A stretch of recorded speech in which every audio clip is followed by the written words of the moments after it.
something just like that in a playful mood, and I had kept it in my pocket for her sake, being, as you will have doubtless observed, a sentimental young man. And now I clapped my hand where it should have been, but it was gone. "Yes," said my new friend, "that is yours. I smelt the sweetmeat coming up the hill, and crossed the grass until I found you here asleep. Oh, it was lovely! I took it from your pocket, and white Seth rose up before my swimming eyes, even at the scent of it. I am Si, well named, for that in our land means sadness. Si, the daughter of Prince Hath's chief sweetmeat maker, so I should know something of such stuff. May I please nibble a little piece?" "Eat it all, my lass, and welcome. How came you here? But I can guess. Do not answer if you would rather not." "Ay, but I will. It is not every day I can speak to ears so friendly as yours. I am a slave, chosen for my luckless beauty as last year's tribute to Ar-hap." "And now?" "And now the slave of Ar-hap's horsekeeper, set aside to make room for a fresher face." "And do you know whose face that is?" "Not I, a hapless maid sent into this land of horrors, to bear ignominy and stripes, to eat coarse food and do coarse work, the miserable plaything of some brute in semi-human form, with but the one consolation of dying early as we tribute women always die. Poor comrade in exile, I only know her as yet by sympathy." "What if I said it was Heru, the princess?" The Martian girl sprang to her feet, and clasping her hands exclaimed, "Heru the Slender! Then the end comes, for it is written in our books that the last tribute is paid when the best is paid. Oh, how splendid if she gave herself of free will to this slavery to end it once and for all!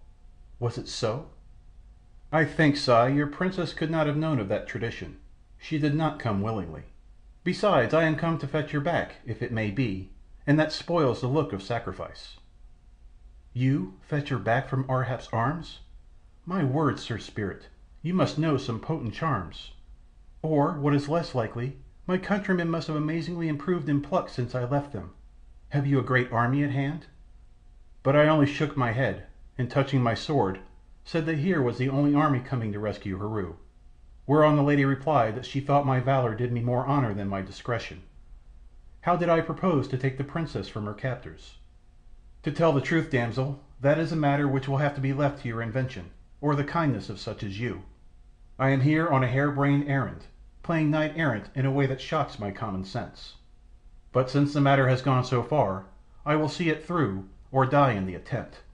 Your bully lord shall either give me Heru, lock, stock, and block, or hang me from a yardarm. But I would rather have the lady. Come, you will help me, and as a beginning, if she is in yonder shanty, get me speech with her." Poor Si's eyes dilated at the peril of the suggestion, and I saw the sluggish Martian nature at war against her better feelings. But presently the latter conquered. "I will try," she said. "What matter a few stripes more or less?" Pointing to her rosy shoulders, where red scars criss-cross upon one another showed how the Martian girls fared in Ar-hap's palace when their novelty wore off. "I will try to help you, and if they kill me for it, why, that will not matter much." And forthwith in that blazing forenoon under the flickering shadow of the trees we put our heads together to see what we might do for Heru. It was not much for the moment. Try what we would that afternoon, I could not persuade those who had charge of the princess to let me even approach her place of imprisonment. But Si as a woman was more successful, actually seeing her for a few moments, and managed to whisper in her ear that I had come, the spirit with the gold buttons down his front, afterwards describing to me in flowing Martian imagery, but doubtless not more highly coloured than poor Heru's emotion warranted, how delightedly that lady had received the news. Si also did me another service, presenting me to the porter's wife, who kept a kind of boarding house at the gates of Ar-hap's palace for gentlemen and ladies with grievances. I had heard of lobbying before, and the presentation of petitions, though I had never indulged myself in the pastime, but the crowd of petitioners here, with petitions as wild and picturesque as their own motley appearances, was surely the strangest that ever gathered round a seat of supreme authority. Si whispered in the ear of that good woman the nature of my errand, with doubtless some blandishment of her own, and my errand being one so much above the vulgar, and so nearly touching the sovereign, I was at once accorded a separate room in the gatehouse, whence I could look down in comparative peace on the common herd of suitors, and listen to the buzz of their invective, as they practised speeches, which I calculated it would take Ar Hap all the rest of his reign to listen to, without allowing him any time for pronouncing verdicts on them. Here I made myself comfortable, and waited the return of the sovereign as placidly as might be. Meanwhile fate was playing into my feeble hands. I have said it was hot weather. At first this seemed but an outcome of the Martian climate, but as the hours went by the heat developed to an incredible extent. Also that red glare, previously noted in the west, grew in intensity, till, as the hours slipped by, all the town was staring at it in panting horror.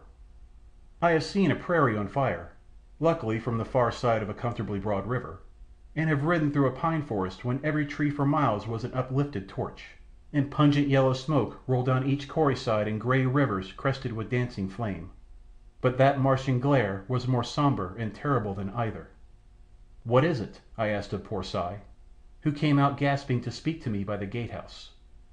"None of us know, and unless the gods these thitherfolk believe in are angry, and intend to destroy the world with yonder red sword in the sky, I cannot guess. Perhaps," she added, with a sudden flash of inspiration, "it comes by your machinations for Heru's help." "No!" "If not by your wish, then, in the name of all you love, set your wish against it. If you know any incantations suitable for the occasion, oh, practise them now at once. For look, even the very grass is withering. Birds are dropping from trees. Fishes, horribly bloated, are beginning to float down the streaming rills. And I, with all others, have a nameless dread upon me." Hotter and hotter it grew, until about sunset the red blaze upon the sky slowly opened, and showed us for about half an hour through the opening a lurid flame-coloured meteor far out in space beyond.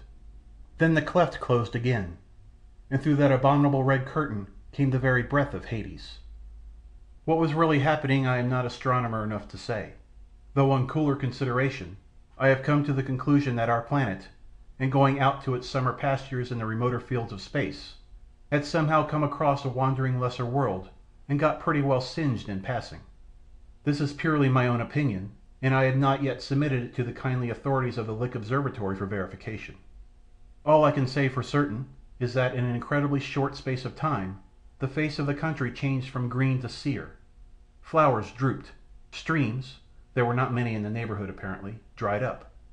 Fishes died. A mighty thirst there was nothing to quench settled down upon man and beast, and we all felt that unless Providence listened to the prayers and imprecations which the whole town set to work with frantic zeal to hurl at it, or that abominable comet in the sky sheered off on another tack with the least possible delay, we should all be reduced to cinders in a very brief space of time. End of Chapter 16. Recording by James Christopher, jxchristopher@yahoo.com.